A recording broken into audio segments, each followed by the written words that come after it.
My name is Diego Saavedra, and I am in section 4Y, and my topic is the Pareto principle, also known as the 80-20 rule. So my format is going to be basically kind of like a slideshow on this screen, hopefully. If it looks too staticky, then I'm probably going to move on to like a PowerPoint slideshow on the computer, like with the face cam, like basically like a Zoom lecture kind of thing.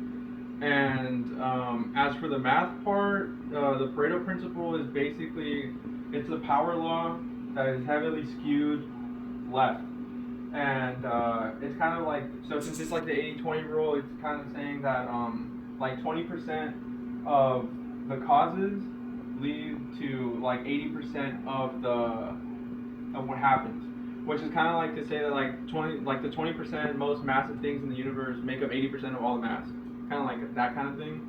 Uh, so as for resources, I'm going to be using a book that I read last semester that talks about the Pareto principle a little bit. It's called The Second Machine Age, and I will also be using Investopedia and Better Explained, like two websites that kind of explain what it is.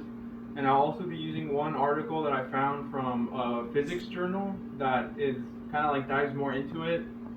And so the goal of the project would kind of be to show, like the main takeaway would be that the universe is like not evenly distributed.